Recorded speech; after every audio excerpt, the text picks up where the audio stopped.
अस्सलामु अलैकुम। Urdu radio Qatar से पेश खिदमत है आज का दूसरा नशरिया फरजाना सफदर की ज़बानी। और पहले अहम खबरों का खुलासा। वज़ीर आज़म और वज़ीर दाखिला ने आज अमीरी गार्ड के ज़ेर इंतज़ाम मुनक़्क़िद की गई जॉइंट बरसान 9 नामी इख्तितामी मश्क देखी। कतर को अगले 2 सालों के लिए जौहरी तवानाई की बैनुल-अक़वामी एजेंसी की काउंसिल ऑफ गवर्नर का रुकन मुंतखब कर लिया गया है। लबनान की पार्लियामेंट आज मुल्क का नया सदर मुंतखब करने में नाकाम हो गई। रूस कल यूक्रेन के 4 इलाकों को रूस में ज़िम करने की तकरीब मुनक़्क़िद कर रहा है। ये था खबरों का खुलासा और अब पेश खिदमत है आज का दूसरा मुफस्सल नशरिया।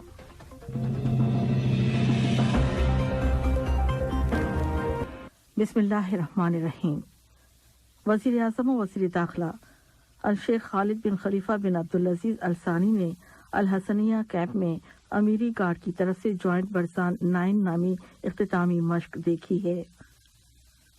नायब वज़ीर आज़म और वज़ीर मुमलिकत बराए अमूर दिफा डॉक्टर खालिद बिन मोहम्मद अल अतिया, अमीरी गार्ड के कमांडर जनरल हज़ा बिन खलील अल शहवानी, मश्क में शरीक मुख्तलिफ अतराफ के आला एहलकारान और सिक्योरिटी कमांडर्स ने भी इस मौके पर मौजूद थे।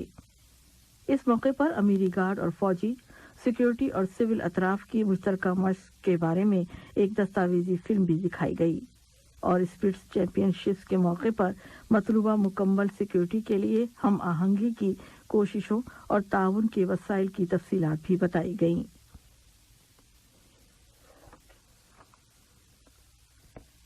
शहरी हवाबाजी की बैनुल-अक़वामी तंजीम एकाओ की जनरल असेंबली के 41वें इजलासों में कतर की शिरकत के दौरान वज़ीर मवासलात जनाब जासिम बिन सैफ अल सलेती ने रियासत हाय मुत्तहदा अमरीका के वज़ीर ट्रांसपोर्ट जनाब बिट पुटिगेग के साथ ट्रांसपोर्ट और मवासलात की सर्विसेज के शोबों में 2 तरफ़ा ताल्लुकात और ताउन का जायजा लिया है। इसके अलावा इस मुलाकात में शहरी हवाबाजी की सतह की ताज़ा तरीन सूरत हाल पर भी बातचीत की गई है। इसी तरह उन्होंने जज़ायर बारडोस के वज़ीर सियाहत और बैनुल-अक़वामी ट्रांसपोर्ट जनाब लीज एकोमिन्स के साथ भी मवासलात, ट्रांसपोर्ट और शहरी हवाबाजी के शोबों में 2 तरफ़ा ताल्लुकात और उन्हें फ़रोग़ देने के वसाइल का जायजा लिया है। इस मुलाकात के बाद दोनों मुल्कों के दरमियान फ़ज़ाई सर्विसेज के बारे में एक इब्तिदाई समझौते पर दस्तखत कर दिए गए। इस समझौते के बाद कौमी एयरलाइन को अपने नेटवर्क में मज़ीद वुसअत लाने में मदद मिलेगी और वो मज़ीद बैनुल-अक़वामी मकामात तक पहुँच सकेगी। कतर ने वहाँ एक नुमाइश का भी इनेकाद किया है जिसमें वज़ारत मवासलात और शहरी हवाबाजी की जनरल अथॉरिटी ने हवाबाजी की सनत में कतर का बुनियादी और नुमायां अहम किरदार पेश किया है। वियना में जौहरी तवानाई की बैनुल-अक़वामी एजेंसी के सेशन नंबर 66 की सालाना कॉन्फ्रेंस में कतर को 2022 से 2024 तक जौहरी तवानाई की बैनुल-अक़वामी एजेंसी की काउंसिल ऑफ गवर्नर का रुकन मुंतखब कर लिया गया है। वज़ारत ख़ारजा के सेक्रेटरी जनरल डॉक्टर अहमद बिन हसन अल हमादी ने, जो अब जौहरी तवानाई की बैनुल-अक़वामी एजेंसी में कतर के गवर्नर बन चुके हैं, जोर देकर कहा है कि कतर जौहरी तवानाई के पुरअमन इस्तेमाल के लिए इस बैनुल-अक़वामी सरगर्मियों को मज़ीद फ़रोग़ देना चाहता है और ये चाहता है कि एटमी हथियारों के अदम फैलाव की ज़मानत मिल जाए और पुरअमन एटमी टेक्नोलॉजी बआसानी मेंबर मुल्कों तक पहुँच जाए।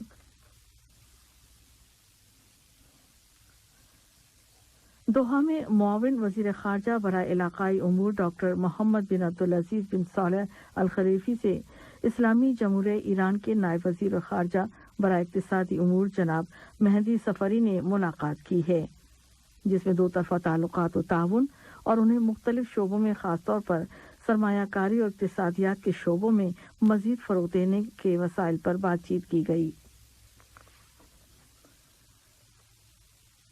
अक़वाम मुत्तहदा में कतर की मुस्तक़िल मंदूब अल शेख़ा आलिया अहमद बिन सैफ अल सानी ने जोर देकर कहा है कि इंसानों की तिजारत कतर की तशवीश की बड़ी वजह है। उन्होंने कहा کہ قطر اشخاص اور خاص طور پر عورتوں اور بچوں کی تجارت سے متاثر ہونے والوں کے لیے اقوام متحدہ کے فنڈ میں رقوم دینے والے بڑے ملکوں میں شامل ہے۔ انہوں نے مزید کہا کہ قطر انسانی تجارت کے شکار لوگوں کو بچانے اور معاشروں کو اس جرم سے محفوظ رکھنے کے لیے عالمی برادری کے ساتھ مل کر کام کرتا رہے گا۔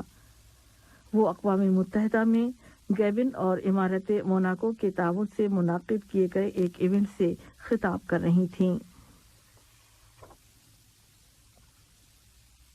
برادر ملک عرب جمہوریہ مصر کے وزیر اعظم ڈاکٹر مصطفیٰ مدبولی سے قاہرہ میں قطر کے سفیر جناب سالم مبارک الثانی نے ملاقات کی ہے، جس میں دونوں ملکوں کے درمیان تعلقات اور تعاون کا جائزہ لیا گیا ہے۔ کویت میں آج ایک امید افزا ماحول میں ایک نئے دور کا آغاز کرنے کے لیے آئین کی شق نمبر 17 پر عمل درآمد کرتے ہوئے کویتی مجلس امہ یعنی پارلیمنٹ کے انتخابات کے لیے ووٹ ڈالے جا رہے ہیں۔ کویتی رائے دہندگان اس مجلس کے 50 ممبران کا انتخاب کریں گے، جبکہ 305 مرد اور خواتین بطور امیدوار میدان میں ہیں۔ ووٹ ڈالنے کا عمل آج رات 8 بجے تک جاری رہے گا۔ میڈیا رپورٹوں کے مطابق آج خواتین بہت بڑی تعداد میں ووٹ ڈالنے کے لیے نکلی ہیں، جس سے اندازہ ہوتا ہے کہ کویتی خواتین انتخابات میں اپنی شرکت کی اہمیت سے بخوبی آگاہ ہیں اور ان کی آگہی میں مزید اضافہ ہوا ہے۔ فلسطینی اراضی اور بطور خاص مغربی کنارے میں کشیدگی کی شدت میں بہت اضافہ ہو چکا ہے۔ وہاں کل قابض فورسز نے جنین کیمپ پر چڑھائی کر دی تھی اور ان فورسز نے 4 فلسطینیوں کو شہید اور 40 سے زیادہ دوسرے زخمی کر دیے تھے۔ آج 8 فلسطینی قابض فورسز کی فائرنگ سے زخمی ہو گئے ہیں۔ فلسطینی گروپوں نے دھمکی دی ہے کہ وہ اسرائیلی جارحیتوں کا جواب دیں گے۔ آج مقبوضہ مغربی کنارے کے 2 اضلاع الخلیل اور بیت لحم میں کل کے ان 4 شہیدوں کے سوگ میں مکمل ہڑتال کی گئی ہے اور اس ہڑتال کا دائرہ زندگی کے تمام شعبوں تک پھیل گیا۔ آج وہاں اسکول، یونیورسٹیاں اور دکانیں بند رہیں۔ اسی طرح آج دورا، السمو، یتا اور ظاہریہ قصبوں اور فوار کیمپ میں بھی عام ہڑتال کی گئی۔ مقبوضہ مغربی کنارے کے شہر بیت لحم کے جنوب مشرق میں واقع قصبے تقو میں آج ایک بچہ اس وقت بلندی سے گر کر شہید ہو گیا جب اسرائیلی فوجی اس کا پیچھا کر رہے تھے اور وہ ان سے بچنے کے لیے آگے آگے بھاگا جا رہا تھا۔ فلسطینی وزارت صحت نے بتایا ہے کہ بچے کے دل کی دھڑکنیں بحال کرنے کی تمام کوششیں ناکام ہو گئی ہیں۔ تقو قصبے کے بلدیہ کے ڈائریکٹر تیسیر ابو مفرا نے بتایا ہے کہ قابض فورسز خرب الدیر کے علاقے میں اسکولوں کے بچوں کا پیچھا کر رہی تھیں اور ان میں شامل ریان نامی یہ 7 سالہ بچہ بلندی سے گر کر شہید ہو گیا۔ لبنان کی پارلیمنٹ آج ملک کا نیا صدر منتخب کرنے میں ناکام ہو گئی کہ کوئی بھی امیدوار اس پہلے مرحلے میں پارلیمنٹ کے 2/3 سے زیادہ ممبروں کی حمایت حاصل نہیں کر سکا اور پھر پارلیمنٹ کا کورم پورا نہ ہونے کی وجہ سے دوسرا مرحلہ شروع نہیں کیا جا سکا۔ آج کے پہلے اجلاس میں 128 میں سے 122 ممبران ایوان میں موجود تھے۔ لبنان کے آئین میں کہا گیا ہے کہ صدر کی صدارتی مدت ختم ہونے سے پہلے 1 ماہ پہلے یا زیادہ سے زیادہ 2 ماہ پہلے پارلیمنٹ کا اسپیکر پارلیمانی اجلاس بلائے گا اور خفیہ رائے شماری کے ذریعے نیا صدر منتخب کیا جائے گا۔ لبنان کے موجودہ صدر میشیل کی صدارت کی مدت 31 اکتوبر کو ختم ہو رہی ہے۔ روس کے صدر ولاڈیمیر پوٹن کل جمعے کے روز یوکرین کے 15% علاقے کو باضابطہ سرکاری طور پر روس میں شامل کرنے کا آغاز کر رہے ہیں۔ وہ یوکرین کے 4 علاقوں کے روس میں انضمام کی دستاویزات پر دستخط کریں گے۔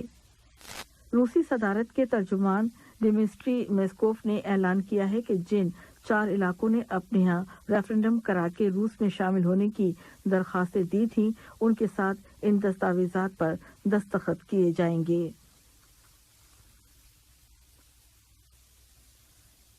ارمینیا نے اعلان کیا ہے کہ آذربائیجان کی فوجوں کے ساتھ سرحد پر فائرنگ کے تبادلے میں तोप का गोला लगने से उनके 3 फौजी हलाक हो गए हैं। इस तरह दोनों मुल्कों के दरमियान रूस की वसासत से तय पाने वाला फायरबंदी का समझौता अब खत्म हो गया है। आज का नशरिया खत्म होने से कबल अहम खबरों का खुलासा एक मरतबा फिर समाअत फरमा लीजिए। वज़ीर-ए-आज़म और वज़ीर दाखिला ने आज अमीरी गार्ड के ज़ेर इंतज़ाम मुनक़िद की गई जॉइंट बरज़ान 9 नामी इख्तितामी मश्क देखी। कतर को अगले 2 सालों के लिए जोहरी तवानी की बैनुल-अक़वामी एजेंसी की काउंसिल ऑफ गवर्नर का रुकन मुंतखब कर लिया गया है। लेबनान की पार्लियामेंट आज मुल्क का नया सदर मुंतखब करने में नाकाम हो गई। और रूस कल यूक्रेन के 4 इलाकों को रूस में ज़िम्म करने की तकरीब मुनक़िद कर रहा है। रेडियो कतर से आज का दूसरा नशरिया अब अपने इख्तिताम को पहुंचा। फी अमान अल्लाह। हमारा अगला बुलेटिन सुबह 9 बजे पेश किया जाएगा।